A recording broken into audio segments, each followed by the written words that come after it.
नमस्कार दोस्तों, स्वागत है एक और नए वीडियो में। हमारी जो शारीरिक शिक्षा के इतिहास सीरीज का जो हमने चलाई हुई है उसका ये अगला वीडियो है।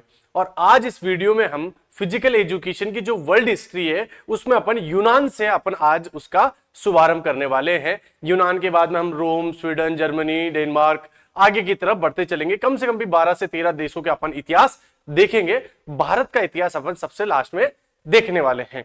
तो अब आज अपन यूनान के इतिहास को पूरी कोशिश करेंगे कि एक ही वीडियो में ये खत्म हो जाए। बहुत ही लंबा इतिहास है, आप लोगों को बहुत ही नई नई चीजें इसमें देखने को मिलेगी, बहुत सारी चीजें समझने को मिलेगी जो आज तक अपन हिस्ट्री को जो बहुत ही एक साइड वेज का सब्जेक्ट समझते थे उसमें आप लोग देखोगे कि कितनी इन डेप्थ नॉलेज छुपी हुई है। तो आइए इसको शुरू करते हैं। मेरा नाम है किशन तिवारी और आप सभी लोग जानते हैं मैं फिजिकल एजुकेशन की यूट्यूब पे फ्री क्लासेस लेता हूं। आप सभी लोग इस माध्यम से आप फ्री क्लासों से जुड़ सकते हैं। आगे चलते हैं अपन।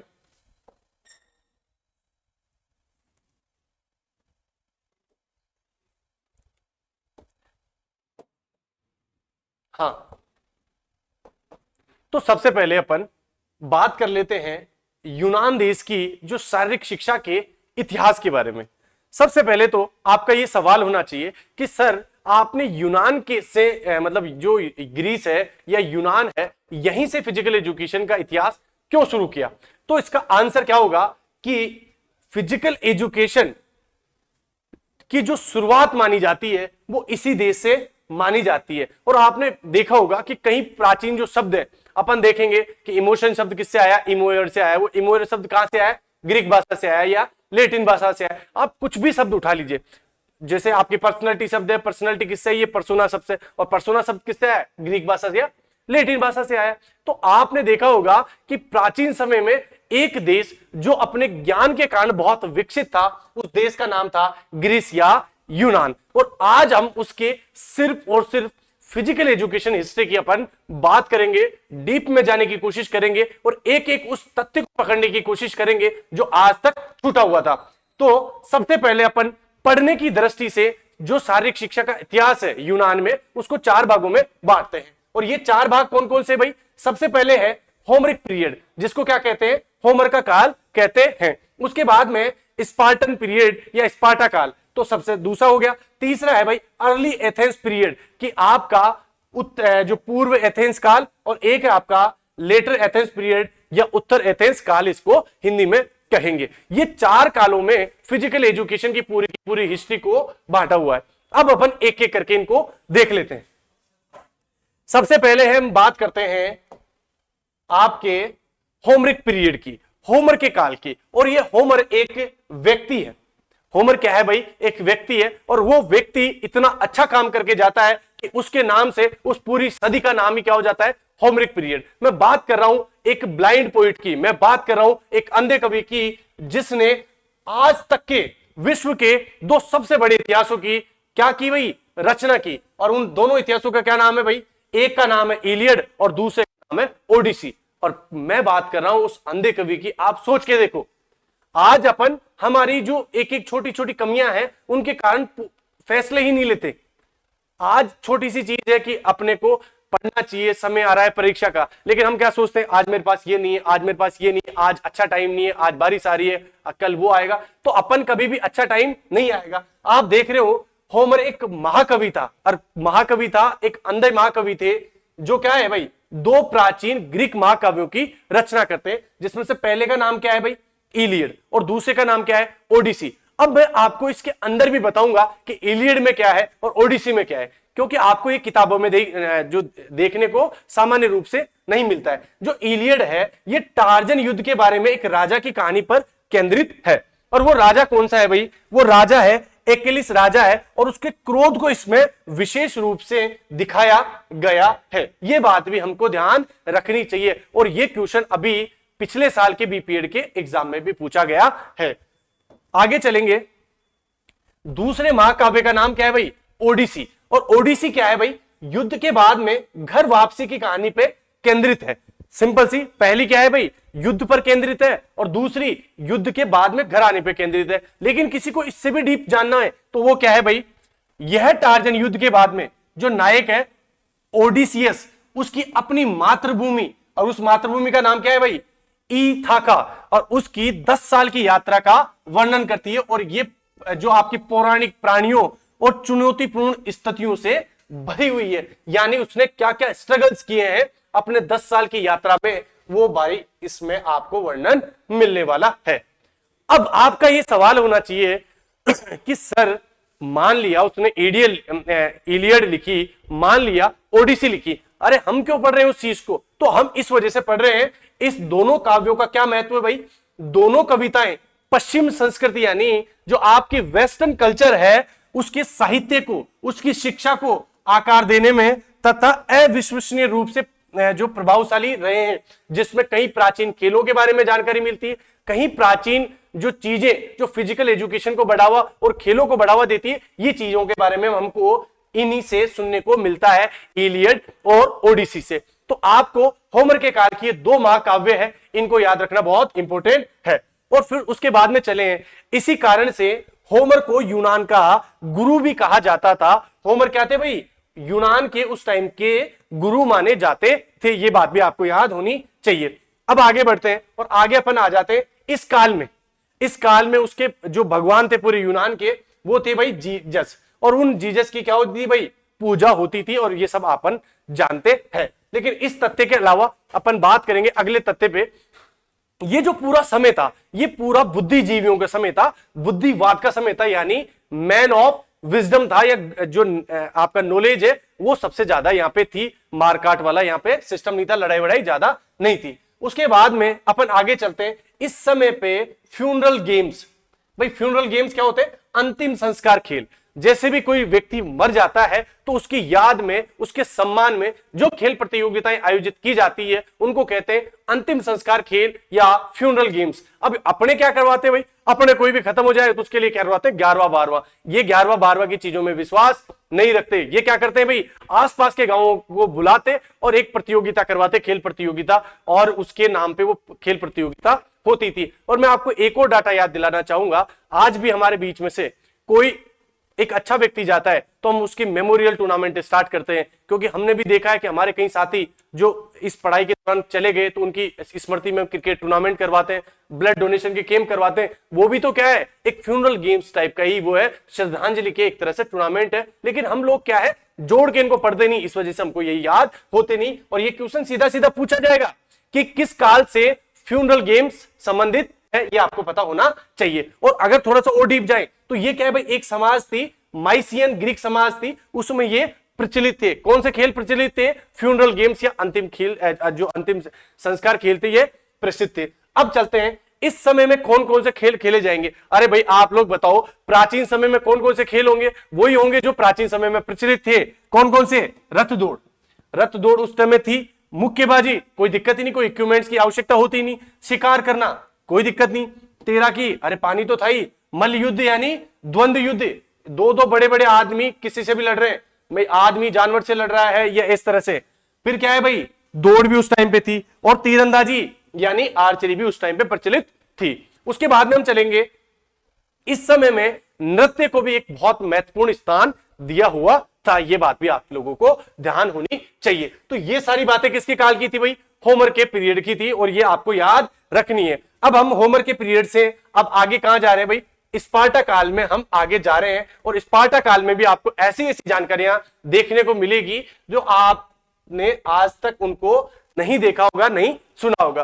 और देखो मेरा जो मुख्य उद्देश्य है वो यूट्यूब पे बहुत ही क्वालिटी कंटेंट देने का है, कि बच्चा दूर से घर से भी अपना पढ़ना चाहे, यूट्यूब के माध्यम से पढ़ना चाहे तो उसको पूरा कंटेंट मिले। ऐसा नहीं है कि मैं 4 लाइनें आपको बता जाऊं वो खत्म हो गया, मेरा उद्देश्य ये नहीं है। लेकिन मैंने फिर भी एक चीज देखी है, बच्चे सिर्फ वीडियो देख के जा रहे, उसको लाइक शेयर सब्सक्राइब ये नहीं करके जा रहे।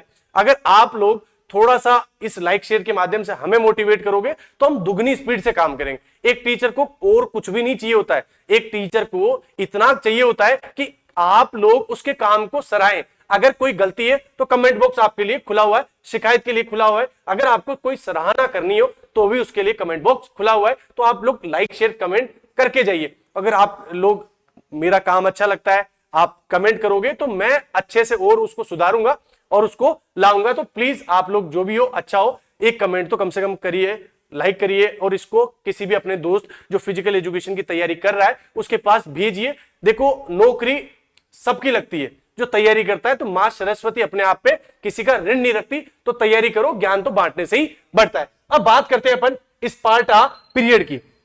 भाई किसकी बात कर रहे हैं हम? स्पार्टन पीरियड की बात कर रहे हैं। और देखो दो चीज तो इतनी इंपॉर्टेंट है, घोड़ के पी जाना भाई, इसको कुछ भी नहीं है। इन दो चीजों तो आपको याद होनी चाहिए। पहली तो क्या है, इस काल को हम क्लासिकल एज या शास्त्रीय युग कहते हैं, और दूसरी क्या है भाई, इस पीरियड को हम टोटलिटेरियम युग भी कहते हैं। अब दोनों के अर्थ में समझाता हूं। शास्त्रीय काल क्या होता है भाई? शास्त्रीय काल वो काल होता है जिसमें कल्चर, साहित्य, खेलकूद, ऐसी सारी गतिविधियां अपने चरम पे हो, बढ़िया हो, तो वो एक क्लासिकल पीरियड होता है। दूसरा है भाई टोटलिटेरियम पीरियड। क्या होता है? टोटलिटेरियम पीरियड होता है हीरोशिप पूजा, मतलब एक ही सामंतवादी विचारधारा होना, एक दल होना, अधिनायक पूजा टाइप का कहते हैं ना, कि जैसे हम कहते हैं कि नहीं मेरे लिए तो यही पूजनीय है, वैसे भी भले ही 4-5 और भी पूजनीय हो, लेकिन अपन एक ही चीज को, एक वाद को बढ़ावा देते, उस चीज को कहते हैं टोटलिटेरियम। आगे चलते हैं। उसके बाद में स्पार्टा ग्रीक में, जैसे अपने को यह भी पता होना चाहिए कि स्पार्टा है क्या। तो एक स्पार्टा एक राज्य का नाम है जो एक उत्तम श्रेणी का, मतलब श्रेष्ठ श्रेणी का राज्य था, जिसमें एक यूरोटस घाटी है वहां पे पास में। उस यूरोटस घाटी के पास में एक जनजाति आके बस जाती है। उस जनजाति का नाम क्या है भाई? डोरियन जनजाति है। और वो डोरियन जनजाति बाद में जाके क्या कहलाती है? स्पार्टियंस कहलाती है। ये बात भी आपको ध्यान रखनी चाहिए, क्योंकि अगर हम पढ़ ही रहे तो डीप से पढ़े। आगे चलते हैं भाई आगे चलते हैं भाई। जो स्पार्टा था, स्पार्टा इतना इंटेलेक्चुअल था भाई, राज्य की ही जिम्मेदारी थी, राज्य ही पूरा शिक्षा का भार अपने ऊपर लिया हुआ था। किसी भी व्यक्ति को अगर शिक्षा देनी है तो कौन देगा भाई? स्पार्टा ही देगा। उसके बाद में एक और वहां पे एक छोटी सी कमी क्या थी भाई? महिलाओं के लिए किसी प्रकार की शिक्षा की कोई व्यवस्था नहीं थी। महिलाएं सिर्फ क्या कर सकती थी? नृत्य या संगीत, यानी डांस और सिंगिंग ही करने की उनको अनुमति थी। और आपने भी देखा होगा कि वो प्राचीन ओलंपिक में भी कहां भाग लेती थी, ना दर्शक बन सकती थी। तो इस काल में तो होने की वैसी संभावना कम हो जाती। तो यह भी पता होना चाहिए कि महिलाओं के लिए कोई भी व्यवस्थित शिक्षा प्रणाली वहां पे नहीं थी।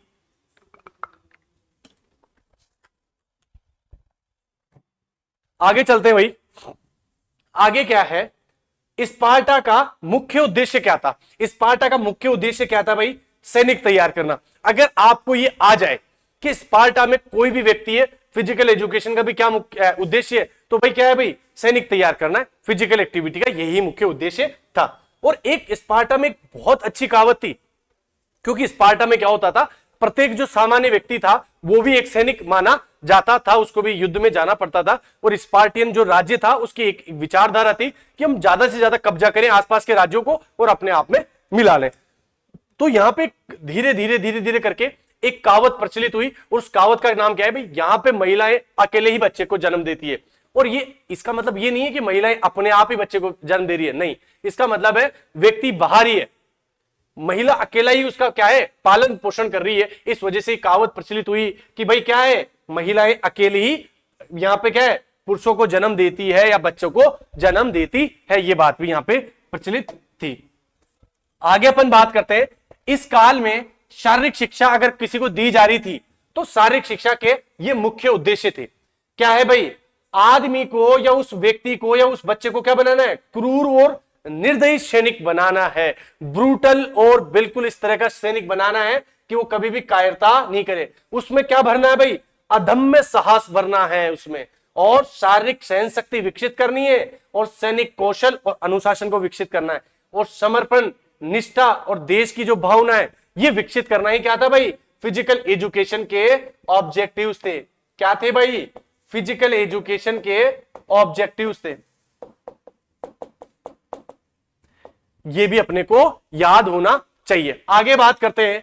इस काल में जो शिक्षा का मेन उद्देश्य क्या था भाई? Man of action. कि मैन ऑफ एक्शन का मतलब क्या है? आदमी को ताकत के रूप में देखा जाता था, उसको शक्ति के रूप में देखा जाता था। जबकि यूनान के काल में क्या था? व्यक्ति को बुद्धि के रूप में देखा जाता था। आगे चलते हैं। जो होमर का काल था भाई, होमर के काल में बहुत शांति थी, बहुत सभ्यता थी, बहुत पढ़ाई लिखाई की बात थी, यहां ऐसा कुछ भी नहीं था। तो यहां एक ही चीज थी, क्या ये होमर के युग से क्या करते थे भाई, नफरत करते थे। ये क्या सोचते थे, क्या बुजदिल आदमी है, अगर आपको लड़ने की उम्र में ही अगर आपने किताबें उठा ली तो क्या मतलब, ये इनकी विचारधारा थी। तो ये क्या है भाई, होमर के लोगों से क्या करते थे, नफरत करते थे, उस युग से नफरत करते थे। आगे है, इस समय में हीरोशिप या नायक पूजा बहुत प्रचलित थी। अगर जैसे मान लो हमारे देश में किसी ने एकदम से कोई अच्छा काम कर दिया तो हम क्या है, उसको एकदम से उसको हीरोशिप पूजा करने लग जाते हैं कि यार ये तो देवता ही है, बहुत अच्छा काम कर दिया। ये उस समय में प्रचलित थी। आगे चलते हैं, स्पार्टा में जो जीवन प्रणाली उसमें एक बिल्कुल स्ट्रक्चर्ड प्लान था, एक व्यवस्थित प्रणाली थी पूरी कि किस प्रकार से शिक्षा देनी है बच्चे को। जैसे अगर बच्चा प्रारंभिक आयु है 1 से 7 वर्ष तक है तो आप भी जानते हो कि वो माता पिता के संरक्षण में रहेगा। लेकिन अगर बच्चा 7 साल का हो गया उसको कहां भेज देते थे भाई, पेडोनोमस के पास। और पेडोनोमस क्या है, जो अगोग यहाँ की फॉर्मल एजुकेशन प्रणाली थी, औपचारिक शिक्षा प्रणाली थी, उसका क्या है भाई, सुपरवाइजर या निर्देशन ये देता था। उसके निर्देशन में साहस की शिक्षा देने के लिए इसको कहां भेज देते थे भाई, एगोग में भेज देते थे। कहां भेज देते थे भाई, एगोग में, या फिर फॉर्मल एजुकेशन सिस्टम में एक बच्चे को भेज देते थे। अब 7 साल में बच्चे का एडमिशन करा दिया, कौन सी जगह करा दिया भाई, एगोग में करा दिया। और वहां टीचर का नाम क्या होता था भाई, पेडोनोमस होता था। अब क्या है भाई, जैसे ही बच्चा हो गया 12 साल का, अब बच्चा जैसे 12 साल का हो गया, अब इसका मतलब हो गया कि इसकी एक बाल्यावस्था से किशोरावस्था की तरफ ये प्रस्थान कर रहा है। इसका मतलब अब ये टफ ट्रेनिंग के लिए बन चुका है। इस वजह से इसको क्या है, कठोर प्रशिक्षण इसका चालू हो जाता था। और सर्दियों में केवल एक ही वस्त्र देते थे कि तुझे कितनी भी सर्दी लगे एक ही कपड़ा मिलेगा भाई, अपना काम खुद देख लेना। और क्या होता था भाई, सैनिक जो क्रियाओं में इसको दौड़ना, कूदना, फेंकना, कुश्ती, मार्चिंग, तैराकी, घुड़सवारी आदि ये क्रियाएं करवाते थे। कौन सी उम्र से स्टार्ट होता है ये, 12 साल की उम्र से। जैसे ही बच्चा कितने साल का हो गया, अब 18 साल का हो गया। अब 18 साल होते ही आप भी जानते हो सैनिक बन सकता है। लेकिन ये 2 साल के लिए एक जगह सैनिक बनवाते थे और उस सेना का नाम क्या होता था भाई, क्रिप्टिया। उस सेना का क्या नाम होता था भाई, क्रिप्टिया। और इस क्रिप्टिया में उसको भर्ती करवा देते थे। और ये क्रिप्टिया सेना क्या करती थी भाई, ये स्पार्टा के लिए जासूसी करती थी। ये राजा के लिए क्या करती थी भाई, जासूसी करती थी। ये बात भी हमको ध्यान रखना है। अब बच्चा 18 साल का हो गया, क्रिप्टिया में भर्ती हो गया, क्रिप्टिया में वो 2 साल काम भी कर लिया, अब वो हो गया 20 साल का। अब 20 से 30 साल की आयु में वो क्या है भाई, बैरक में रहने के लिए चले जाता था। और ये जो बैरक है इसको अपन छावनी के नाम से जानते हैं। आपने देखा होगा ना, कैंट एरिया होता है या छावनी एरिया होता है, उसी को क्या बोलते हैं, बैरक बोलते हैं। तो यहां रहने के लिए चल जाता था और यहां पे क्या है भाई, सैनिक बन जाता था वो, और उसके रूप में वो राज्य की सेवा करने लग जाता था। अब ये क्या है भाई, राज्य की सेवा करने लग गया। अब 30 से 60 वर्ष की उम्र तक ये क्या है, यहीं पे रहेगा बैरक के अंदर ही। और बैरक के अंदर क्या है, ये वहां शादी भी कर सकता है, और लेकिन उसको रहना कहां पड़ेगा, बैरक में। और जैसे ही वो 60 साल का हो जाएगा तो अब वो क्या है, देश की सेवा से समाप्त होके कहां आ सकता है, बैरक को छोड़कर वो बाहर आ सकता है। इस प्रकार का फॉर्मल सिस्टम प्रणाली कहां थी भाई, स्पार्टा में यूज होती थी। चलो आगे बढ़ते हैं अपन। स्पार्टा में 2 प्रकार की सभाएं या मीटिंग्स होती थी, और उनको क्या कहते थे भाई, जिस प्रकार से पहली तो है ब्यूल और दूसरी है एगोरा। भाई आपको याद रखना क्या है, बी है, बी यानी पहले तो सबसे पहले बी यानी ब्यूल और ए यानी अगोरा। अब देखो ब्यूल क्या है, सामंतों की सभा यानी बड़े लोगों की सभा होती थी, और जो अगोरा है वो छोटे जो आपके जो स्वतंत्र नागरिक होते थे, जो हमारे जैसे सामान्य व्यक्ति होते थे, उनके लिए अगोरा नाम की सभाएं होती थी।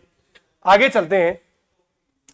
इस चैप्टर का अपने हिस्ट्री का जो यूनान में जो शब्दावली यूज हुई है वो सबसे महत्वपूर्ण शब्दावली है, और उनको याद करना आपके लिए नंबर मतलब प्लस वाले काम हो जाएगा आपका। अगर ये आपने शब्दावली अच्छे से याद कर ली तो ये मान लो कि आप अपने नंबर को बढ़ा चुके हो। अब देखो इंपोर्टेंट टर्मिनोलॉजी रिलेटेड टू आपके इस जो स्पार्टा काल है उससे जो संबंधित जो शब्दावली है वो अपन इसमें पढ़ने वाले हैं। अब देखो क्या क्या शब्दावली है, एक एक को अपन समझेंगे। सबसे पहली शब्दावली क्या है भाई, जैसे माउंट टिग्रिस। कौन सी शब्दावली है भाई, माउंट टिग्रिस। अब ये माउंट टिग्रिस एक पर्वत चोटी है जो भाई सबसे ऊंची है, और ये किस काम में आती है, अगर जो बच्चा स्पार्टा में कमजोर होता था तो उसको जीने का कोई अधिकार नहीं था, उसको एक माउंट टिग्रिस नाम की चोटी से उसको फेंक दिया जाता था। और इनका एक मानना था कि कमजोर व्यक्ति किसी के काम का नहीं, तो उसको जन्म के समय ही ये लोग मार देते थे। और फेंकते कहां थे भाई? माउंट टिग्रिस पर्वत से उसको फेंकते थे। फिर अगोग जो है, तो आपने को मैंने बताया है कि अगोग क्या है? औपचारिक शिक्षा जो प्रणाली है किसकी? स्पार्टा की, उसको अगोग कहते हैं। फिर बात करते हैं पेडोनोमस की। पेडोनोमस यहां पढ़ाने वाले शारीरिक शिक्षक बोल दो या सुपरवाइजर बोल दो, तो उसको कहते थे। आगे चलते हैं। प्लेटेनिस्टास नाम की एक जगह होती थी, और वो क्या है भाई? खेल का मैदान होती थी। तो आपके आ जाए कि स्पार्टा में खेल के मैदान को क्या कहा जाता था, तो आपका आंसर क्या होगा भाई? प्लेटेनिस्टास आपका आंसर होगा। फिर एक शब्द आता है ई फोर्स। ई फोर्स को ध्यान से समझने की जरूरत है। राज्य सरकार द्वारा स्पार्टा में युवकों को ट्रेनिंग देने के लिए जो नियुक्त किया जाता था जो व्यक्ति, उसको क्या कहते थे? ई फोर्स नाम से उसको डिनोट किया जाता था। अब आगे चलते हैं। एक शब्द है हेलोट्स। एक शब्द क्या है भाई? हेलोट्स। और हेलोट्स स्पार्टा की जनजाति को अपन कहते हैं, जो फिर डोरियन जनजाति के बाद में जो जनजाति बसती है उसको क्या कहते हैं भाई? हेलोट्स नाम से जानते हैं। आगे बढ़ते हैं, बाकी शब्दावली के बारे में भी अपन पढ़ते हैं। अगली शब्दावली है 3 नृत्य किए जाते थे।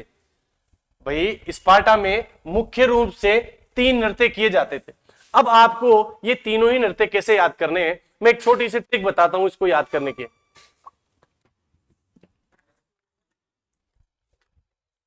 देखो भाई, सबसे पहले है बीबासिस नृत्य।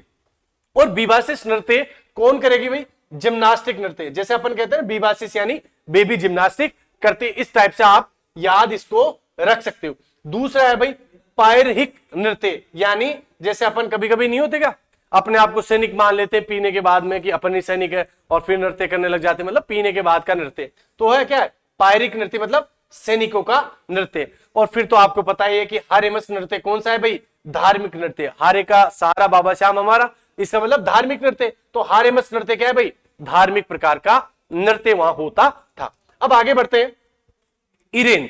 इरेन क्या होती थी? इरेन एक सैनिक टुकड़ी का नाम होता था। कहां पे? स्पार्टा में। उसके बाद में क्रिप्टिया, जो गुप्त सेनाएं मैंने आपको बताई दिया, उसका नाम क्या होता था? क्रिप्टिया होता था। अब जो इस गुप्त सेना में जो लड़के इकट्ठे किए जाते थे, भर्ती किए जाते थे, उसको बोलते अफोबस। उसको क्या बोलते थे? एफोबस बोलते थे। क्रिप्टिया में शामिल लड़कों को क्या कहते थे भाई? अफोबस बोलते थे। उसके बाद में भी अपन चलते हैं। एक है लाइगर्स। एक है क्या भाई? नाम है लाइगर्स, और नाम ये एक व्यक्ति का है, लाइगर्स। और ये लाइगर्स क्या है? स्पार्टा के नियमों को ध्वस्त करने वाला ये राजा था। बाहरी राज्य से आके इसने स्पार्टा में क्या है? हमला बोला है, और वहां के जितने भी नियम कायदे थे उनको ध्वस्त कर दिया। और ये जो लियोनिडास है, ये स्पार्टा का अंतिम राजा था। और जैसे ही इसने लाइगर्स ने हमला किया यहाँ पे और इसको हराया, उसके बाद में स्पार्टा पे राज किसी दूसरे का हो गया, और स्पार्टा की जो यहाँ पे इतिहास था वो समाप्त हो गया। अब अपन बात किसकी करेंगे भाई?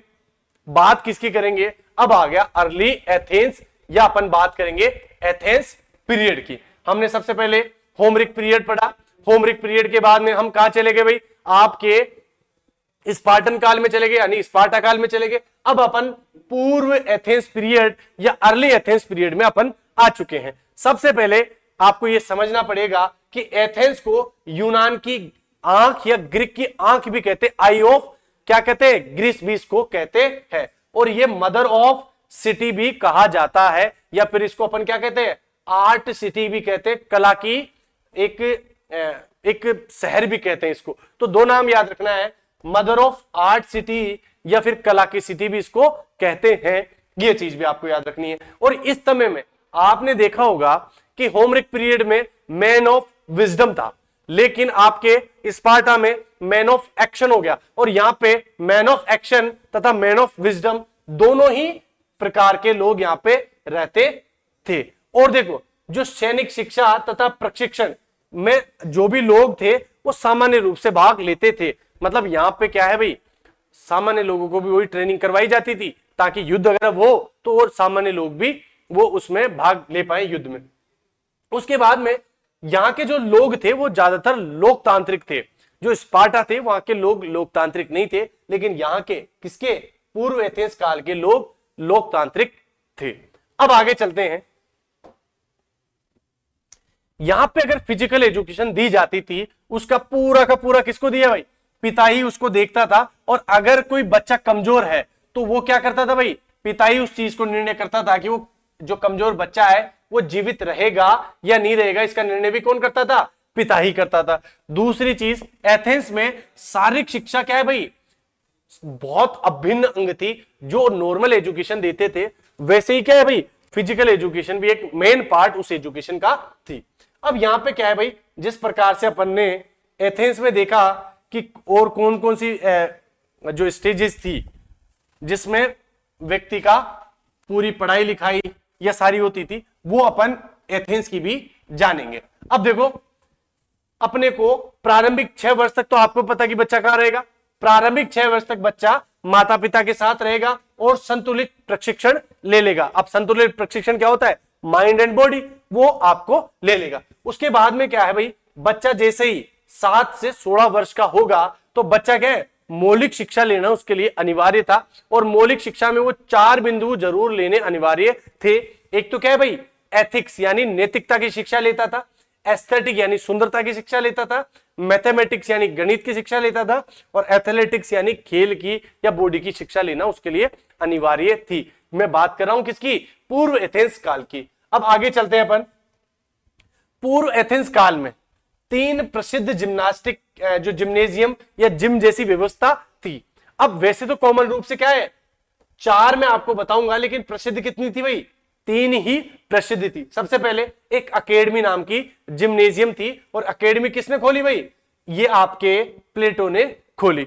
उसके बाद में लाइसियम, लाइसियम नाम की जो एक जिम्नेजियम है वो आपके एरिस्टोटल या अरस्तु ने खोली। उसी प्रकार से अपने को एक और याद रखनी है जिसका नाम क्या है भाई, साइनोसार्गस। और ये साइनोसार्गस किसने खोली भाई, आपके सुकराट ने खोली। अब ये तो 3 होगी कॉमन जो प्रसिद्ध थी, लेकिन एक हमारे जैसे गरीब आदमियों के लिए भी थी, उसका नाम क्या था भाई, लांसोसार्गस। ये यहाँ पे जो आपके पुअर लोग हैं वो क्या करते थे भाई, जिम्नेजियम करते थे, या व्यायाम की जो गरीब लोगों के लिए व्यवस्था थी। ये भी आपको ध्यान रखने की आवश्यकता है।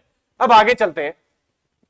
हमने जिस प्रकार से स्पार्टा के सारे शब्द समझे, जो महत्वपूर्ण शब्दावली है वो हमने समझ ली, तो हमारा अब यह भी फर्ज बनता है कि एथेंस की भी जो महत्वपूर्ण शब्दावली है वो अपन लोग समझ ले। अब देखो, सबसे पहला शब्द क्या है भाई यहाँ पे, पैलेस्ट्रा। पैलेस्ट्रा क्या है भाई, कुश्ती, मुक्केबाजी और जिम्नास्टिक का जो प्रशिक्षण का जो स्थल होता था उसको क्या कहते थे भाई, अपन उसको पैलेस्ट्रा कहते थे। ये बात आपको याद रखनी। फिर अगला शब्द है पेडो ड्राइव। आज के जमाने में जो फिजिकल एजुकेशन टीचर है उसको अपन क्या कहते हैं, आज के जो पहले अपन उसको पीटीआई कहते थे, अभी उसको फिजिकल एजुकेशन टीचर कहते थे, शारीरिक शिक्षा के अध्यापक को। उस जमाने में उसको क्या कहा जाता था, पेडो ड्राइव कहा जाता था। पैलेस्ट्रा में शारीरिक शिक्षक को पेडो ड्राइव कहा जाता था। और ये बात आपको डबल स्टार मार्क कर लो, ये एग्जाम में पूछी जाएगी।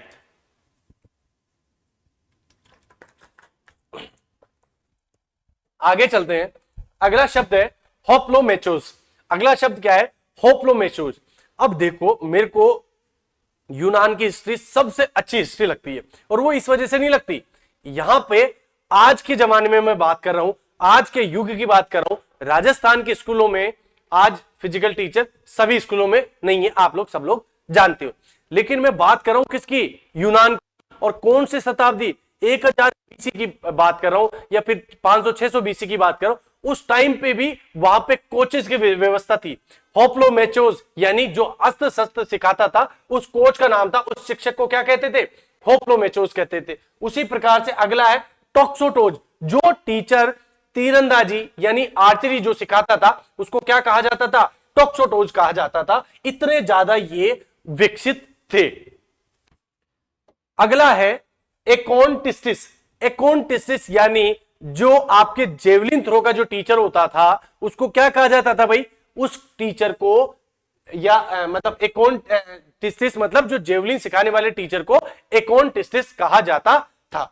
अगला है डेको बोलस। डेको यानी जो डिस्कस या चक्का फेंकने जो खेल गतिविधि है, चक्का फेंक या डिस्कस थ्रो, उसको सिखाने वाले टीचर को क्या कहा जाता था, डेको बोलस कहा जाता था। अगला है पेनहोल्निक खेल उत्सव।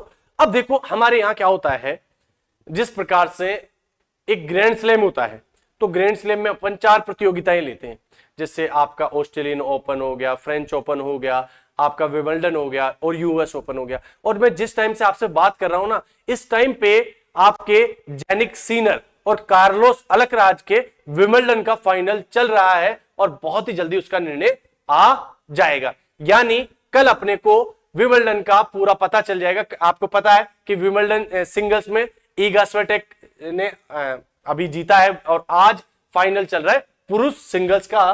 तो उसी से जिस प्रकार से वो ग्रैंड स्लैम होता है, उसी प्रकार से यहां पे जो 4 टूर्नामेंट्स होते थे, जिसमें आपका ओलंपिक हो गया, उसमें आपके पाइथीनियम खेल हो गया, स्थिनियम खेल हो गया, नीमियन खेल हो गया, इन 4 खेल उत्सवों को मिला के जो बनता था उसको क्या कहते हैं भाई, पैन होलनिक खेल उत्सव बोलते थे। उसी प्रकार से जिस प्रकार से टेनिस के 4 टूर्नामेंट को मिला के ग्रैंड स्लैम कहते, उसी प्रकार का ये उस समय का ग्रैंड स्लैम था।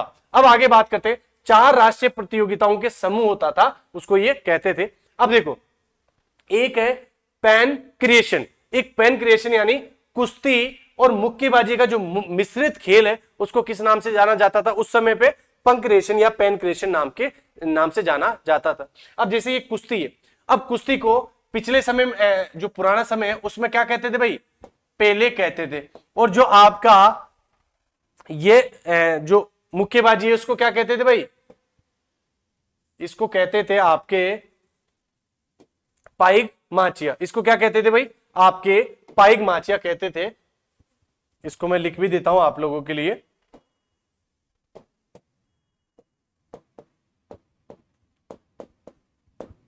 इस प्रकार के पाइग माचिया और पेले से मिलकर कौन सा खेल बनता है भाई, आपका पंक्रेशन या पेनक्रेशन बनता है। और उस टाइम पे आज भी राजस्थान में हाथों पे गिनने जितने मतलब संगीत के स्कूल है या डांस के स्कूल है।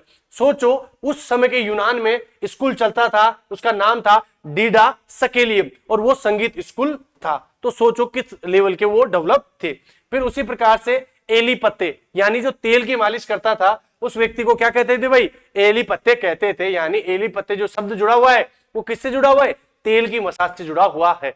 और देखो, मैं तो हर जगह ये कहता हूं, अपने मसाज को बहुत उल्टे रूप से प्रस्तुत किया गया है, लेकिन प्राचीन समय से ही मसाज का बहुत अच्छा महत्व माना जाता है, वो भारतीय संस्कृति हो चाहे वो खेल की संस्कृति हो। आगे बात करेंगे केरोमा। केरोमा क्या होता था भाई, केरोमा कीचड़ स्नान या जो मड बात होता है या मिट्टी में जो स्नान होता है उसको क्या कहते हैं, केरोमा कहते हैं। उसी प्रकार से एक गैस्टिकुलेशन है, एक विशेष प्रकार का जिम्नास्टिक जो व्यायाम या अभ्यास करवाया जाता था उसको क्या कहते थे भाई, गैस्टिकुलेशन कहते थे। अब अपने को जो मतलब आपके एथेंस का कोई प्राचीन नाम पूछ ले, पुराना नाम पूछ ले, तो वो भी अपने को याद होना चाहिए कि उसका नाम क्या था भाई, आर्कटिके उस एथेंस का पुराना नाम था। ये भी अपने को याद होना चाहिए। अगर आपको इससे भी डीप जाना है तो आपको यह भी पता होना चाहिए कि उस पूर्व एथेंस में 3 प्रकार के पाठ्यक्रम संचालित थे। एक तो आपका क्या है भाई, ग्रामटा यानी ग्रामेटिक्स बताई जाती थी, व्याकरण बताई जाती थी बच्चों को। फिर है कैथार्टिस्ट, इसका मतलब है जो आपका गिटार वादक जो टीचर था या संगीत शिक्षा उस बच्चे को दी जाती थी। और उसके बाद में है फिजिकल एजुकेशन। इस प्रकार के 3 जो कोर्सेज हैं, पाठ्यक्रम है, ये कहां संचालित थे भाई, आपके पूर्व एथेंस काल में संचालित थे। और अब मैं बात कर रहा हूं उस पैन होलनिक खेल उत्सव की बड़े रूप में, उसको समझाने के लिए मैं आपके सामने एक बहुत अच्छी सी सारणी बना के इस चीज की लाया हूं। और इसको देखने के बाद में इस पूरे जो भी आपकी यूनान की हिस्ट्री है वो इस तरह से हो जाएगी कि आपका कोई भी सवाल कितना ही डीप हो, कितना ही कहीं से पूछे, वो आपका इसमें से सॉल्व हो जाएगा।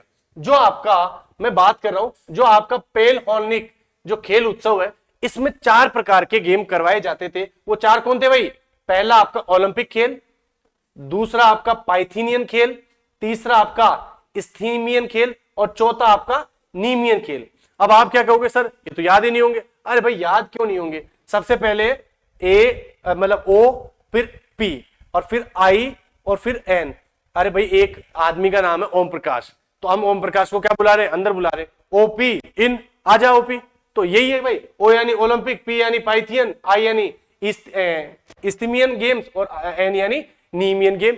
अब आप कहोगे सर शुरू का अरे भाई ये तो 776 बीसी में हुआ, अब 776 बीसी से नीचे आते जाओ, फिर 582 ये दोनों 582 में स्टार्ट हुआ और लास्ट वाला हुआ 573 में। लेकिन ये पूछने से ज्यादा वो ये पूछता है कि आपके ये जो खेल है ये कहां स्टार्ट हुए, ये जो खेल है ये कहां स्टार्ट हुए। तो ये भी जान लेते भाई, जो ओलंपिक खेल है वो कहां आयोजित करवाया जाता था भाई, ओलंपिया के एलिस शहर में। भाई जैसे एलिस शहर नाम है और उस ओलंपिया उस जगह का नाम है, तो वहां पे ये करवाया जाता था। उसके बाद में जो आपका पाइथेनियम खेल है वो आपके डेल्फी पर्वत पे आयोजित होता था। उसी प्रकार से जो आपका इस्थीमियन खेल है ये आपके कोरिंथ में आयोजित होता था, और जो नीमियन खेल है वो कहां आयोजित होता था, अर्गोलिस और नीमा नाम की जगह पे ये आयोजित होता था। तो अपने को देखो सवाल कितने हैं भाई, सबसे पहले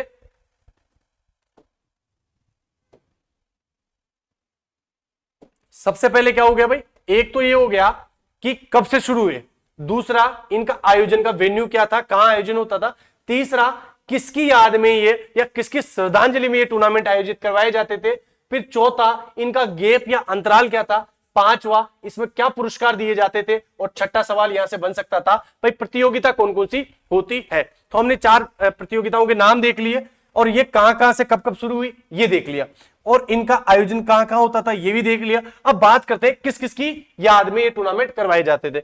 आप सभी को पता है कि ओलंपिक भगवान जीएस, उनके भगवान, ये उनके देवता जीएस के लिए होता था, और जीएस उस टाइम पे देवताओं के देवता माने जाते थे या आकाश के देवता माने जाते थे। उसी प्रकार जो पाइथियन खेल है वो अपोलो देवता को समर्पित थे, और अपोलो जो देवता है उनको हम सूर्य के देवता और घाव भरने वाला देवता भी कहते हैं। तभी तो आपने देखा जो अपोलो फार्मेसी है ये सारी तो स्वास्थ्य से रिलेटेड है, तो ये किनके थे भाई, हेल्थ के ये देवता थे। उसके बाद में इस्थीमियन गेल जो खेल है वो भाई पोसिडोन नाम के हमारे देवता के लिए आयोजित करवाया जाता था, उनको श्रद्धांजलि देने के लिए आयोजित करवाया जाता था, और इनको कहते थे समुद्र के देवता या भूकंप के देवता या घोड़ों के देवता भी इनको कहा जाता था। उसके बाद में जो नीमियन खेल है वो आपके भगवान वापिस जीएस और जीएस के बेटे थे हरकुलिस, उनकी याद में ये आयोजित करवाए जाते थे, और ये आपको एज इट इज ऐसे के ऐसे याद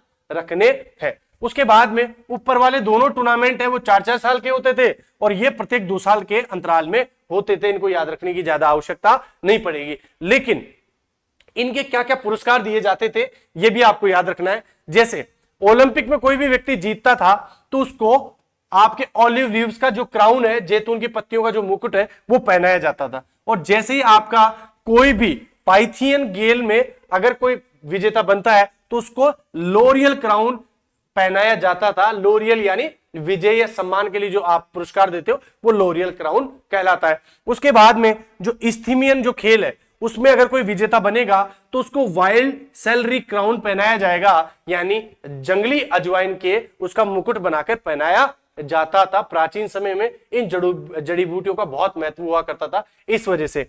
और उसके बाद में नीमियन खेल में कोई अगर विजेता बनता था तो उसका मुकुट कौन सा था भाई, पाइन क्राउन, यानी आपके पाइन यानी चीड़ का जो वृक्ष होता है उसका मुकुट बनाकर उसको पहनाया जाता था।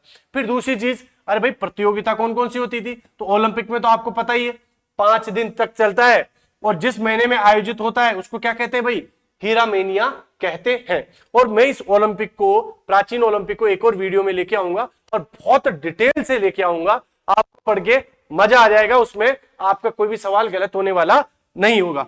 उसके बाद में अगले टूर्नामेंट की बात करते हैं, आपका पाइथिनियम खेल। पाइथिनियम खेल से यहां से बहुत महत्वपूर्ण सवाल बनता है कि मुख्य रूप से क्या था, संगीत उत्सव था, लेकिन बाद में क्या है भाई, आपकी एथलेटिक टूर्नामेंट्स भी इसमें आयोजित होने लग गई थी। उसमें बात करते हैं आगे की, जो अगला टूर्नामेंट है आपका इस्थीमियन खेल। इसमें क्या थी भाई, मुक्केबाजी, संगीत, एथलेटिक, घुड़सवारी होती है, और इसमें लास्ट वाले में एथलेटिक, साहित्य वगैरह ये होता है। लेकिन यहां से एक ही जगह से सवाल बनेगा इस वाले से कि कौन सा ऐसा टूर्नामेंट था जो मूल रूप से संगीत उत्सव था, तो कौन सा था भाई, सेकंड नंबर का आपका पाइथिनियम खेल। इस पूरी सारणी को पोज लेके आप स्क्रीनशॉट ले लेना, बार बार पढ़ना, याद करना, बहुत महत्वपूर्ण है। आगे चलते हैं।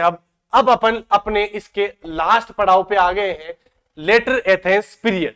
अब लेटर एथेंस पीरियड में अपन क्या है भाई, सबसे पहले तो ये यूनान का गोल्डन पीरियड था। और गोल्डन क्यों नहीं होगा, जिस टाइम पे लड़ाई नहीं है, मारकाट नहीं है, ये दर्शन शास्त्रियों का जन्म हो रहा है, संक्रमण का काल है, तो वो तो अपने आप में गोल्डन पीरियड है। तो सबसे पहले क्या है भाई, यूनान का स्वर्ण काल था।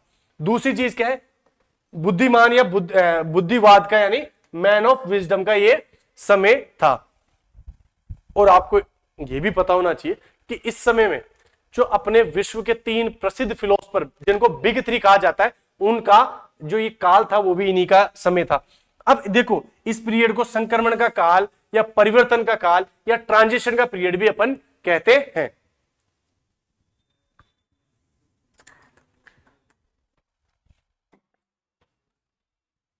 आगे चलते हैं। आगे इसको फिलोसफर का पीरियड भी अपन कहते हैं कि जो फिलोसफी वाला जो काल है, क्योंकि इसमें खूब सारे दर्शन शास्त्री आए हैं, इस वजह से इसको क्या है, फिलोसफर का काल भी कहते हैं। और इसका देखो क्रम भी याद रखना है, सुकरात के बाद में प्लेटो, क्योंकि इनके शिष्य थे, फिर उनके बाद में प्लेटो के बाद में अरस्तु, और इनको बिग 3 के नाम से अपन जानते हैं। ये बात भी आपको याद होनी चाहिए। और आगे चलते हैं। इस समय पे व्यक्तिवाद का मतलब आपके जो आपकी इंडिविजुअलिज्म होती है उसका बहुत ज्यादा क्या था भाई, इन्फ्लुएंस था, प्रभाव था। आगे एक नीरो राजा था, कहां का, रोम का एक राजा था। और ये क्या है भाई, इसको प्राचीन ओलंपिक में विजेता बनना था, साम दाम दंड भेद। तो ये रिश्वत देके क्या है भाई, घुड़दौड़ स्पर्धा में क्या था, गलत तरीके से विजेता बना था। उसके बाद में इस समय में हिप्पोक्रेट्स का जन्म होता है, जिनको अपन क्या जानते हैं भाई, चिकित्सा शास्त्र का पितामह जानते हैं, वो भी इसी टाइम पे जन्मे हैं। और रोमन साम्राज्य का क्या है भाई, यूनान में कब्जा करने के बाद में इस पूरे जो यूनान का है वो पूरा इतिहास है वो क्या है, यहां का यहां रुक जाता है। क्या भाई, अब किसने कब्जा कर लिया, रोमन ने। आपने देखा स्पार्टा पे जैसे कब्जा होता है, स्पार्टा का इतिहास अपन वहां छोड़ के एथेंस पे आ जाते हैं। एथेंस में अब जैसे लेटर एथेंस पढ़ रहे हैं, और लेटर एथेंस पीरियड में जो रोमन से या रोमन साम्राज्य उसने क्या है, कब्जा कर लेते हैं। और वो उसके बाद में अपन रोम का इतिहास पे आ जाएंगे। अब आगे है पेलहोलिक जो खेल उत्सव होता था, ये क्या है भाई, एक युद्ध हुआ, कोरिंथ का युद्ध। और जैसे ही कोरिंथ के युद्ध में यूनानी जो लोग हैं, एथेंस के लोग हैं, जिनकी पराजय होती है, और पराजय के बाद में क्या है, इनका खुद का क्या हो जाता है, समाप्त हो जाता है। इसी वजह से अब क्या है भाई, रोम का यहां से इतिहास अपने चालू हो जाएगा। क्यों, क्योंकि आपको पता है कि अब रोमन साम्राज्य का उदय हो गया है। तो अगला अपनी हिस्ट्री किसकी आएगी भाई, रोमन साम्राज्य की आएगी। आपको पता है कि रोम इटली की राजधानी है, लेकिन इटली बाद की बात है, अपने यहां क्या है भाई, सबसे पहले रोम है। अब रोम का इतिहास क्या है भाई, मैं रोम का इतिहास आपके लिए तभी लाऊंगा जब आप लोग इस वीडियो के नीचे 100 कमेंट कम से कम आप लोग करोगे, तभी मैं इस सीरीज को आगे बढ़ाऊंगा, कि आपको पता तो चले कि जो मैं आपको सर्व कर रहा हूं वो सही तरीके से सर्व हो भी रहा है या नहीं हो रहा है। जो भी है आप लोग उसको कमेंट में लिख सकते हैं। और एक चीज और है कि अगर आपको जो हम पढ़ा रहे हैं उसकी पीडीएफ भी अगर साथ के साथ अगर आपको चाहिए, तो हम आपको टेलीग्राम चैनल के माध्यम से या फिर अपने व्हाट्सएप चैनल के माध्यम से भी अपन जोड़ के जो भी क्लास ले रहे हैं, तो ये आपको भी ये प्रोवाइड करवा देंगे। और फिर भी अगर किसी बच्चे को और भी किसी तरह का डाउट हो कि सर कोई गाइडेंस चाहिए, सजेशन चाहिए, और कोई जो नया बच्चा भी फिजिकल एजुकेशन में आया है उसको मार्गदर्शन की आवश्यकता है, तो ये मेरे खुद के पर्सनल नंबर है 789-13-13-721। और ये सिर्फ आपकी हेल्प करने के लिए। तो आज की क्लास में इतना ही, मिलते हैं नेक्स्ट क्लास में। जय हिंद, जय भारत, खुश रहिए।